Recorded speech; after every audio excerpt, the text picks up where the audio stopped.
Hi everyone, this is the video I suggested to do. The goal is to provide a kind of a tutorial on some basic functions, procedures that you'll do in Blackboard throughout your modules and other menu items you use, and to also provide a kind of a stream of consciousness perspective on some best practices in course design along the way. So here I am on the course welcome page in Colleen's course, and let me just kind of start there and then I'll work through the menu. Actually, before I even do that, just to show you some other Blackboard features. I am in list view, but up here you can go to folder view by clicking the menu up there. Maybe the benefit of that while you're working on the course in edit mode is that you can kind of open things up and kind of look to see where you're at. With that, it saves you some clicks. You'd have to click here and go over here and look through things. This expands it for you that way. Just to, if you forgot where you put something. Same on the student's end, right? They could be taught to use this and save them some time, particularly if you got folders that have deep layers of folders within folders. Then it becomes useful. If your structure is pretty light and not very long, short, then that may not be so useful. The next one over here just pops up a floating palette. This could be good while you're working or if you're moving through the course a lot. Obviously, when you click off of here, it reduces to the menu. You won't be able to see that probably in this recording, but I have a separate little window that I can pull up on a PC. I'm recording on a PC in the task bar below. But if you're going to be moving around a lot, this can get you so you can, and burrowing deep into the course, then you can just click here and it'll pull that part of the course up easier. Again, all to save you some clicking and navigating. So real useful if you're on a small screen, such as a laptop. So I will just kind of minimize that for now over there. You'll notice that the menu isn't showing up very good. It's because there's, for some reason, this dark green that is matching the dark green up there. You can choose the color for the menu bar, but this should show up much clearer. You'll see that in some other courses. That can be controlled in the control panel under probably customization, properties, or style. Probably properties. That just refreshes. And that's a way to reorder your menu items, but you can always drag and drop them, right? Over to the right, let me get back on the course welcome page. This is another way to reorder your pages. I guess you might even, it says keyboard accessible. I'm not sure if that works for us, but you can always move them around.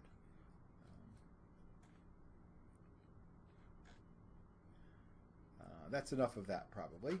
So let's get to this page. This is a content page. We're in the edit mode is on, so kind of the instructor mode, the mode the students don't get. And I'm on the course welcome page. So here's the standard course welcome page our template provides. I think you actually had the older template when I put this in, and it may be slightly different, but there's nothing significant. Picture on the left, some text here, welcoming students to the class and providing some basic information. In this case, Colleen has created an item here about the instructor and another item here. So two separate items that you can see that can be moved and that add links to different content in the site from this location. We could have, about the instructor, could have been linked to a PDF file. So that was an option. That's an option, and I think some folks have that on their site. But it's not so easy to link to another within this, because this is a text. This is created through a text box in a standard, what's called a content item. It's hard to create links to other places in the course. The only way to do that is to do it down here through a course link, and I'll show you that. So this also uses a tool to create a about instructor, and that uses the contacts tool, and so you can see she has that some content in there. It gives kind of like a little, what is that, a Rolodex card of information that way. I'm going to use the back button to get back. She also has a link here. If you hover over a link in Blackboard, you can see down on the left, and I think you can see it on this recording, left corner, you'll see that it tells you it's a URL. It's not a link within Blackboard. If it was a link in Blackboard, you'd see a whole bunch of gobbledygook with Blackboard at the front that looks like, you know, it would be much longer. So this one goes out to gmu.edu. So she has both a contact card and a link to her bio out on the CEHD site. So just really highlighting the functions that are being implemented here in Blackboard. In this case, she's done both of them, but someone could link to a PDF that takes care of everything up in a text box. You upload the PDF file or Word document to your computer, and you simply link to it. That is one thing you can do. You can link to document files in a text box in the text editor. That it will let you do. What it won't let you do, as I said, was down here, is make a link to a getting started. So that's that's our module 0 or getting started module. So you see when I click here, it takes you out to this module called week 0 or module 0. And I'm not sure if Colleen knows this and hasn't fixed it yet, but this actually links to module week 0 getting started, which is in week mods sample. All of her modules are here, so that can be easily fixed, and either that, or if you do want to use this particular module 0, we can copy it.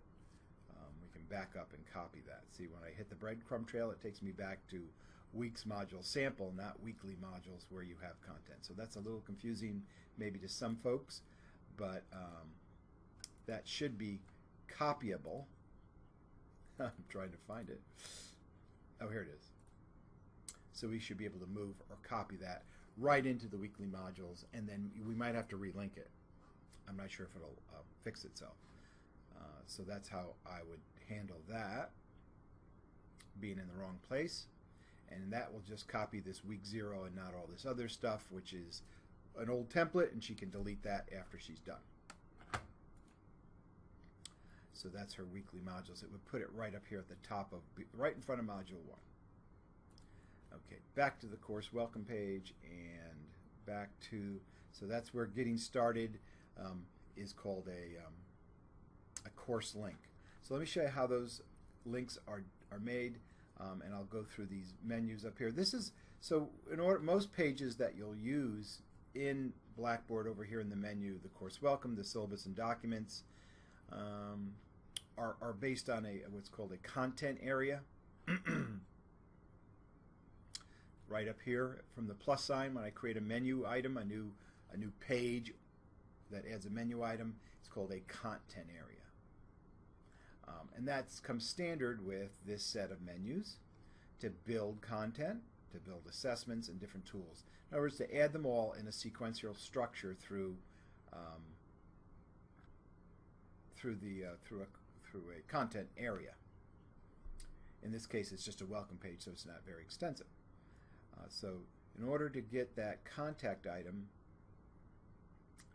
she had to go to Tools, and you'll see this is how you would add a discussion board. Well, let me bracket that. You could add a discussion board, a link to a discussion board, or create one on the fly through here, as well as these other tools. But there's a little bit more to that if you want the discussion board link to be on the left. So she went to More Tools under Tools and found Contacts. And that would add a brand new contact item. You name it as she did, and then put your contact information in there. That was all that happened. By doing that, she got this one here, called it About Instructor, and it looks like that. This could be used for this purpose. It could also be used to create contacts for all of your students, so you could create a place in a course that lets them all fill out these little cards and add info. But instead, I think folks are using a discussion forum or one of the blogs to do introductions, and that is a good way to do it. Back to course welcome. So that was that. Click to edit it. You can change it, or she could add information such as put a link in there, highlight some text, and click the link tool to add some kind of a hyperlink to something external. So I can hit cancel here, not to make any changes. And getting started. So this is a course link. So up here to course link.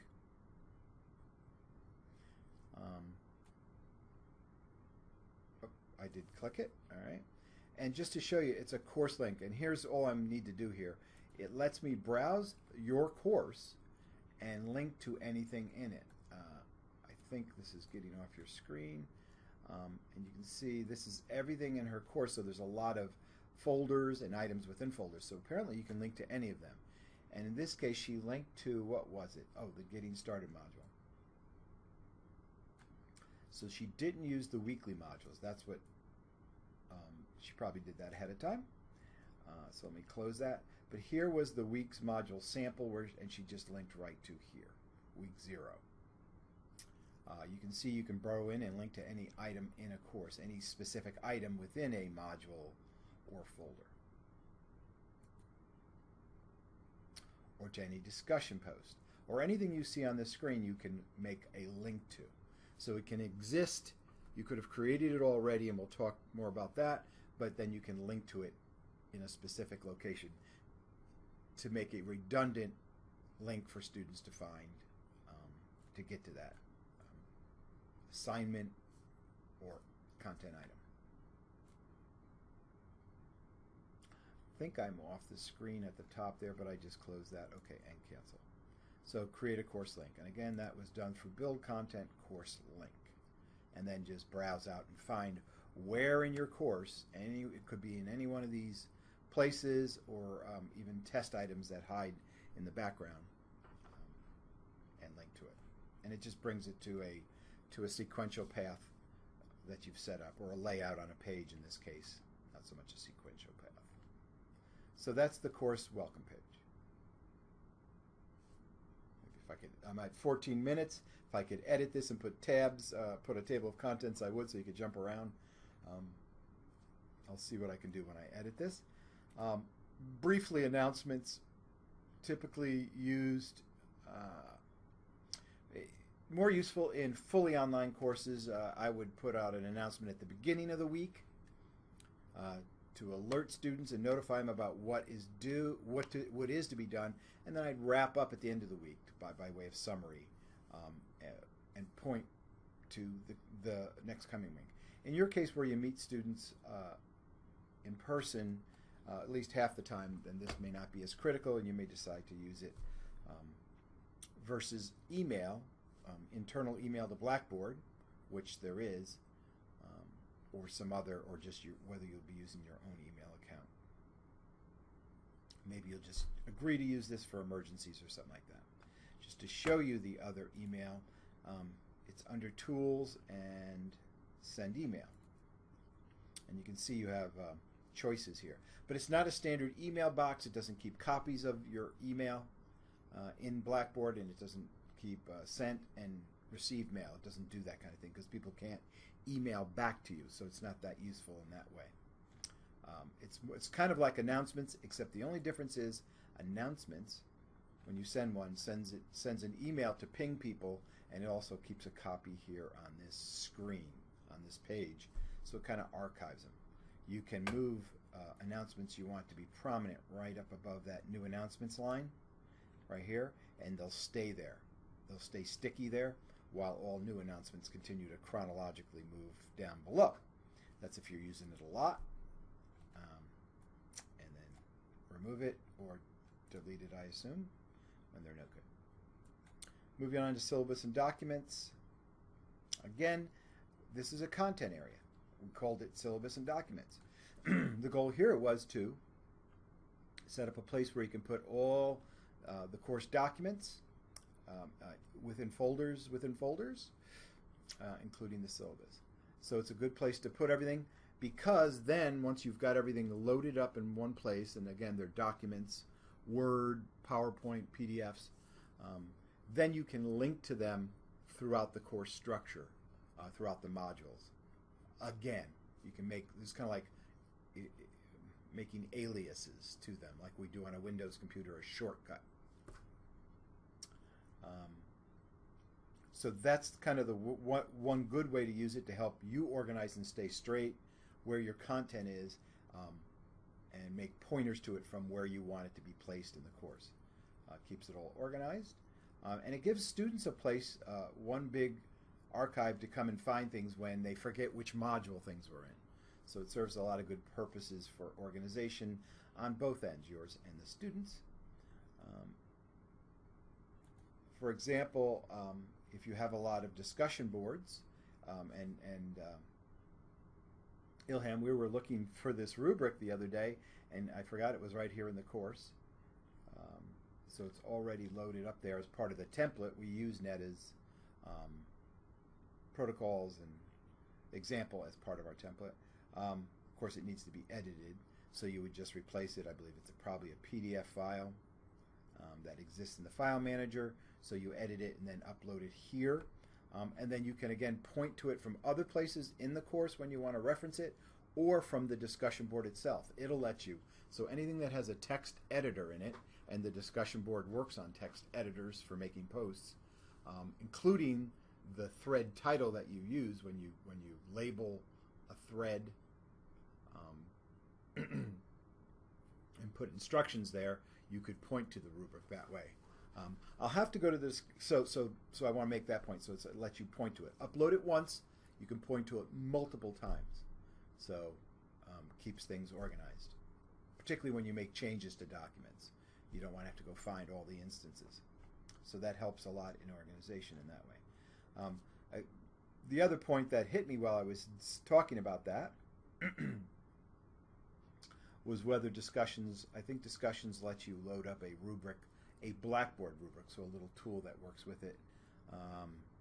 Remind me to cover that towards the end. I don't know how you're going to do that, but remind me. Or we'll do a separate movie, because this one's going to get long anyway, is what I was kind of thinking. All right, so that was syllabus and documents. It is a content area, and you can add all kinds of content, but typically you're just going to put a lot of files here. Couple more to go here, just weekly modules. So this is where you've got all your modules.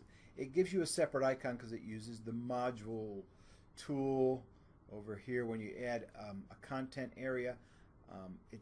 And there's a little confusion here. It's not a module page. A module page contains a lot of little windows of content that the university provides. So don't be confused by that.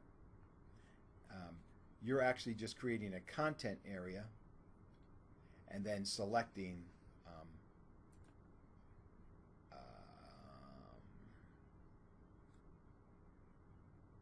a learning module, which isn't listed here. For some reason, maybe it's only there when you first look at it. So let me take a look at that. Let's say we're in the course welcome page, which is a content area. Yeah, here it is, learning module. Since I've already implemented it, apparently it wasn't showing up there. So this is called a learning module. All right.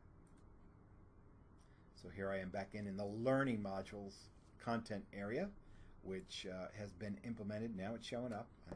I could have just missed that. Yeah, I guess because I was at the top level. So then I go into module 1 and it looks like this.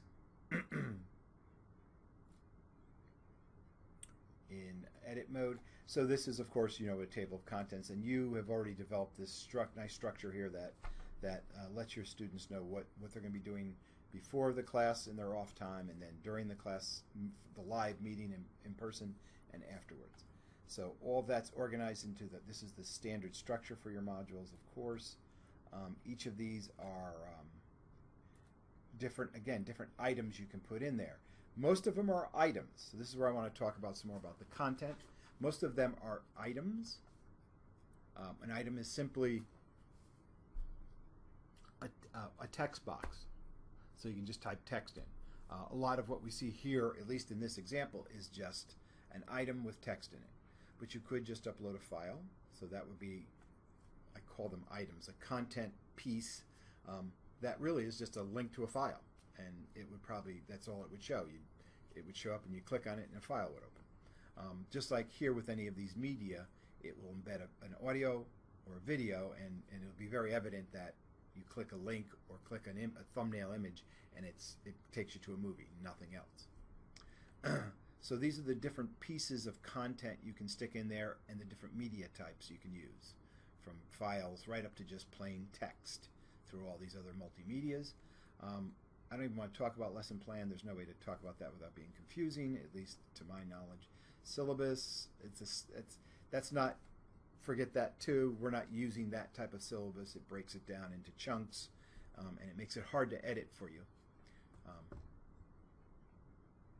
And we looked at course link. That would be a link to any other location in the course, an assignment, a discussion board, the discussion board as a whole, or any specific one, to the assignment's menu item, or to any specific assignment that was in there. In this case, there are none. That's what that little icon is telling me, right?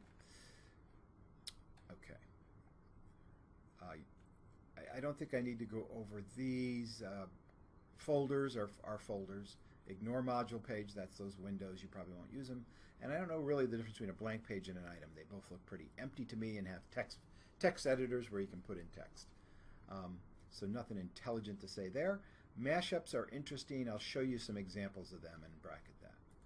Assessments. So this is where if you wanted in your content stream or sequence, if you wanted to add a test or a link to a test or assignment survey and some of these other tools, you could do that, or any one of these tools. We're not using publisher content, so I won't talk about that. So you're just building the content structure and sequence. And the Blackboard's helping you by giving you these different tools to use to do that.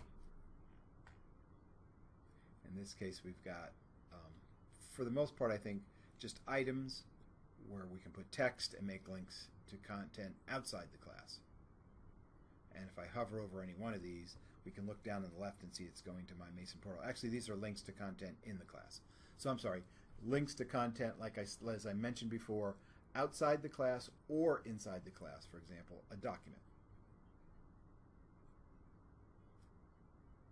Links to documents or URLs, but not locations in the class within a, because I had to make this through a text editor, right? So I'm going to edit that. Right? I can't make links to course places over in another menu of tests. I can only insert a file. And that little tool here that looks like an attachment, actually it says insert file, insert it in this text area, and it'll make a hyperlink. It's not an attachment, which is a whole nother way to attach a file like you would to an email. So you can edit. These are some of the tools to use up here for formatting, for adding some other multimedia images, and some kind of HTML characteristics, tables, bulleted lists. While I'm in here real quick, so this one will, when you're working and trying to, kind of as part of your workflow and to be more efficient, this will help you to go full screen. Get used to these icons. That way you can get rid of all the clutter out there, and if you're doing a lot of detailed work in there, this will bring you back. This will open the menu. If you're only seeing a skinny little menu, well, you're not seeing it all. So that one has to be opened up.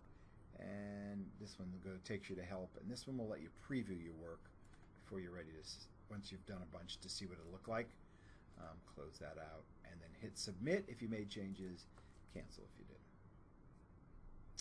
All right, so now I'm at 25 minutes. I know this is long, so you'll jump through parts that you may not need.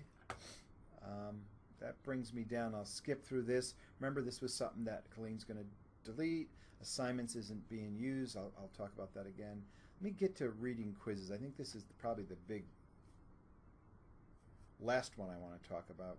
So what we learned last week was you create tests and quizzes, and then you deploy them. And you can only deploy them in one location. And in this case, I believe she's deploying it here. You'll see where the other location that confuses me is. So to get started creating quizzes, tests, the proper way to do it is to go down in your course management control panel to test surveys and pools. This is where they wind up living anyway. This is where they're created and exist. So if we click on tests, here's her existing tests. Some of these were part of the template. So here's the one she created, right? Build a test. When I send you an email with this movie, I'll provide some links to Blackboard tutorials on this. But know that she created it here by hitting build test and built it from scratch. The tutorial I send you will tell you how to create a test, how to populate it with questions, and there's a lot of different ways to do that. And then finally, how to configure the settings for when you deploy it. Whether it's timed, random questions, lots of different settings and options for that. So you deploy them here first. You create them here first. Then you can go up in your course and deploy them by going to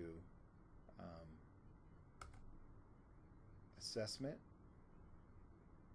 Let's see if I got this right. I'm thinking about it like test. And then it will add a test. It'll add whatever hasn't been deployed, whatever's on the list that you created and hasn't been deployed anywhere else. So in this case, I only have one, or I can create a new test.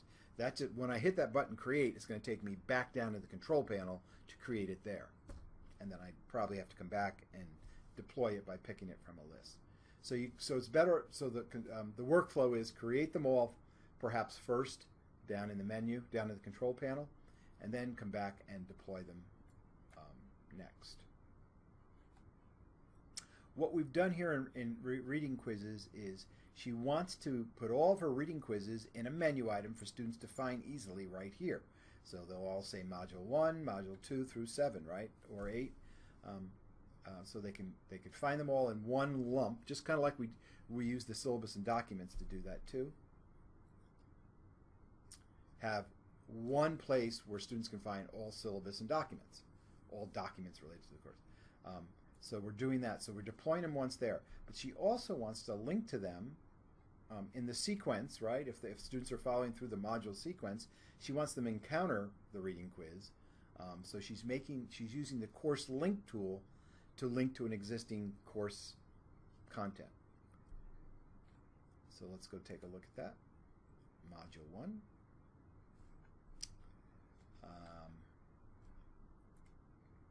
So we scroll down. You can see that it's listed right here. Module 1, it's the reading quiz.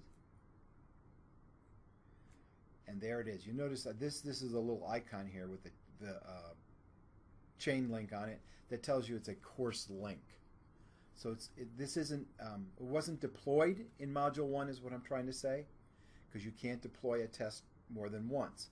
So she deployed it once over in the reading quizzes, but she was able to link to it. So when students click here, when it's live, it's actually going to see, and I look in the breadcrumb trail, it takes them back over here actually.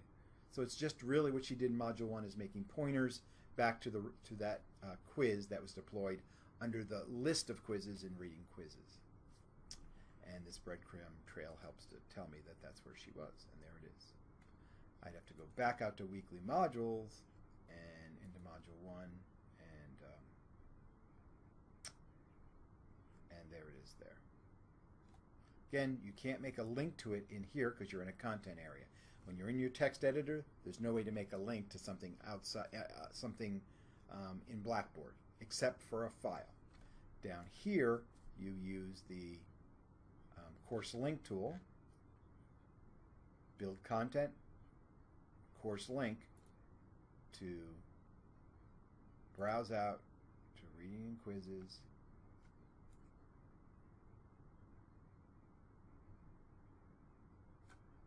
Readings and quizzes. Let me make sure it's in frame here.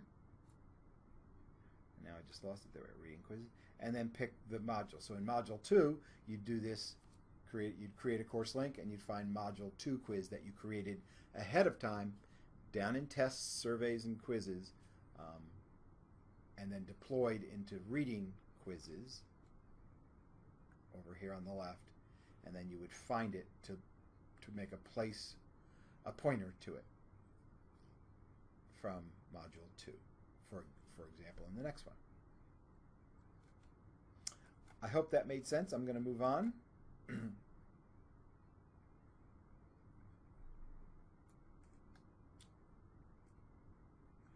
I'll stop there, move on. The same with discussions as what I just said with quizzes. It's that kind of you create your discussions maybe first in a discussion board. I don't think there's necessarily, it doesn't work the same way. The discussion board down there under, there is a discussion board under course tools. I don't think you have to do it that way. It's not as complicated as quizzes. You can just use discussions and create your discussions here, one after another, but you can place them in your module structure by linking to them. And let's see, I think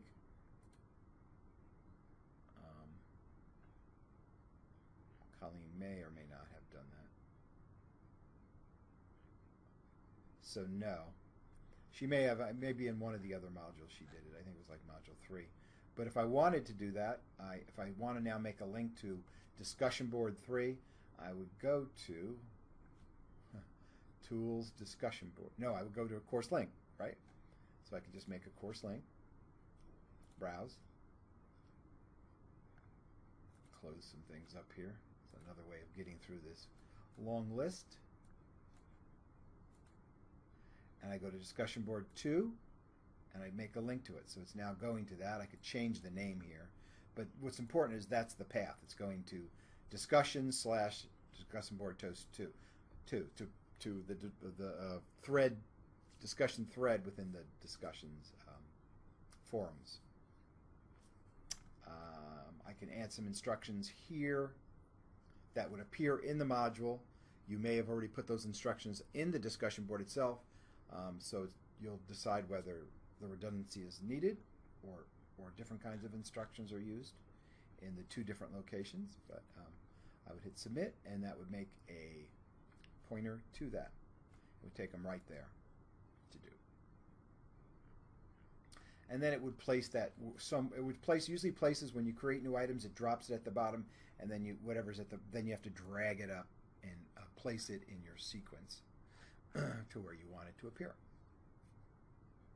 So I think that's all I need, and probably have taken plenty of time on that here. I wanted to spend a little bit more time in the text box, but I should leave something for our next meeting, right? But I do before I go, and so folks who have had enough of the video will move on and come back at a later time to enjoy. Let me just show you some of the things I've done in the hybrid course to enhance and build a little bit more color and graphic art into your modules, your module structures, by showing you what I did in our FLC site from now long ago back in spring.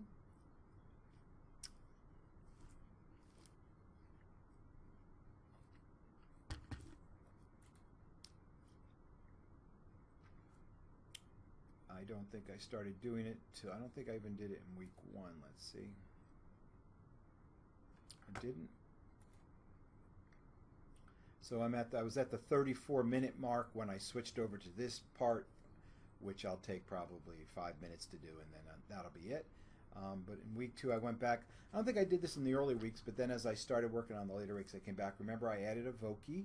So using a structure similar to yours, where it's basically an introduction, and listing the objectives for that week's module, and some other important information related to how we are going to meet, in person or not.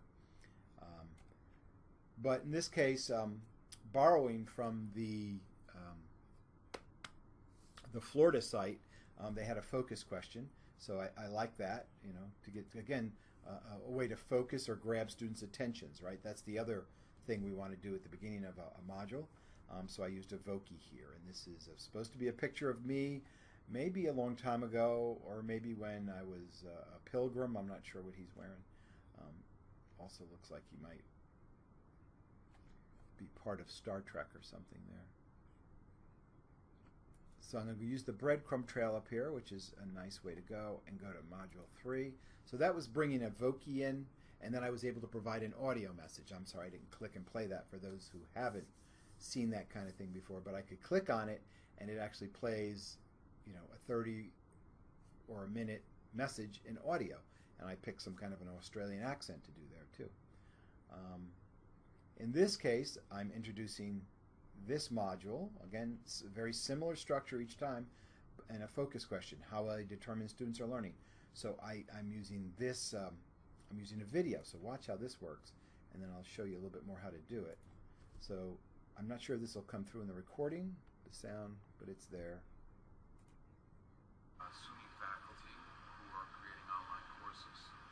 Robert, Mike. So he's talking about online courses, and he's relevant to the topic I was posing up here, how to determine students are learning. So I was able to find that just in YouTube, and able to insert it, and it made this nice little thumbnail that sits there, and then students click on it, and you get this big movie with lots of other controls from YouTube. So it all seems very professionally done, yet simple to do. So I'll show you how I did that. So I'm going to edit it.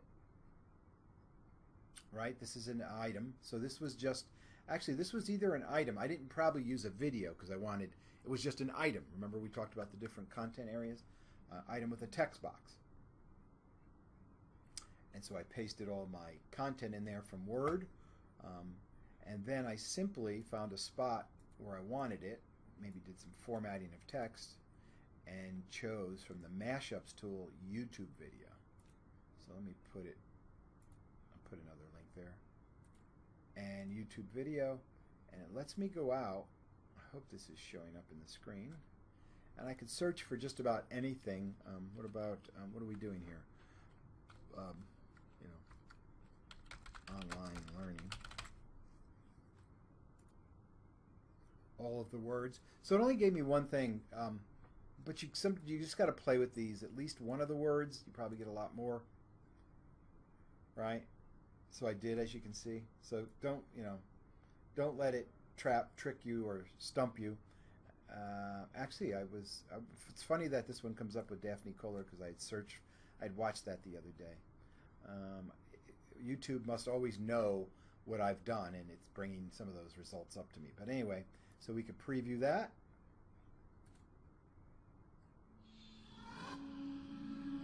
And I don't know if you hear all that. It might not be within reach. There's been much discussed in the last few years about the rising costs of healthcare. So that's a nice TED, actually, one of those TED Talks, which are very well done. If I like it, I can select it. And so now it's been selected. It looks like I can change the name of it. Or where am I? Oh, so I am back in Blackboard now.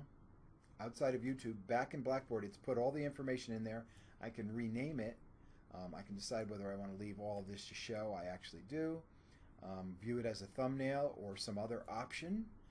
Keep the URL or not. And then finally preview it. That's how it's going to look in my text item when it gets done. Cancel, make some change.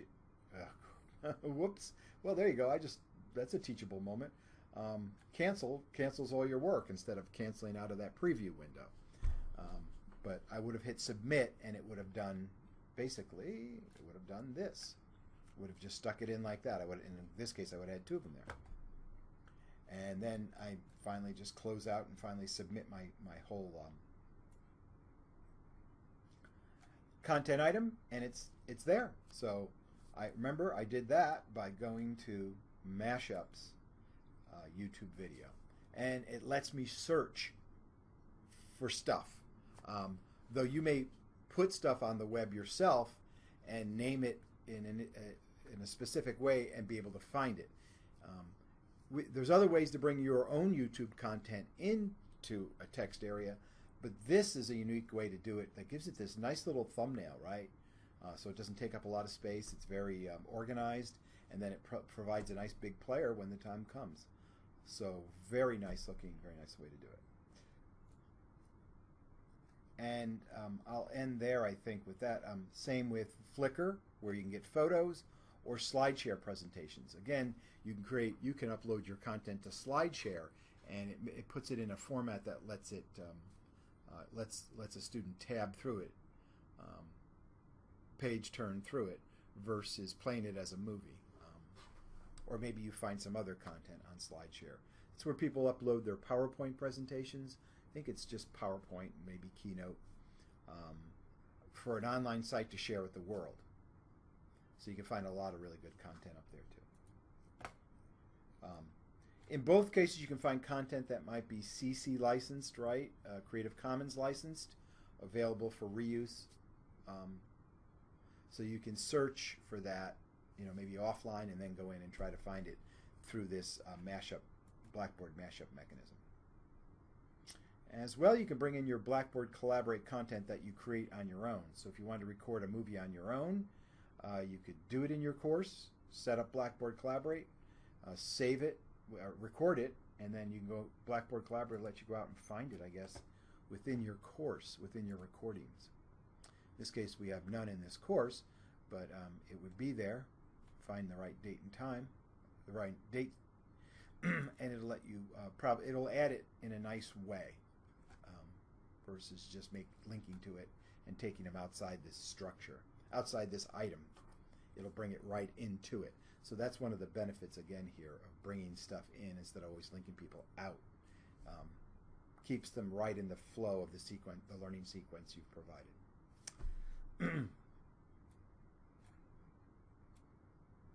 I have said a lot here in 43 plus minutes. I will begin to end it. I am going to show, you can put tables, right, in your items that show to help organize and point to structure the information in a more readable way too, so know that. These can be pulled right out of Word. This new text editor which just came in May, lets you copy from Word right to Blackboard, and it won't lose any of the formatting that it may have lost for you in the past. So it's new and improved, really retains the formatting, particularly of a complex syllabus with italics and bibliographies that can have a lot of special characters. Copy and paste right out of Word, and it looks just as good when you paste it into the text editor and save it. So if you've had bad experiences in the past, try it again. Is this where I was? I was on 3. Yeah. Back button. Yeah, I didn't do anything new. The only other thing I was going to say is try to put a picture up. This is just another way of putting, I forget where I got this video. I probably had to embed this video from YouTube, right? So I copy the embed code and see it gives me a much bigger video screen, which takes up more area, which in some cases you'll just you may not be able to get at the content any other way. But those thumbnails were nice. And don't hesitate to put pictures up there, right, too? It doesn't always have to be videos, just a really relevant image to help with the focus question or to gain their attention at the beginning of a module. So that is plenty for today. I can cover other content later, but we'll see you next week, Thursday. The end. Bye, everyone.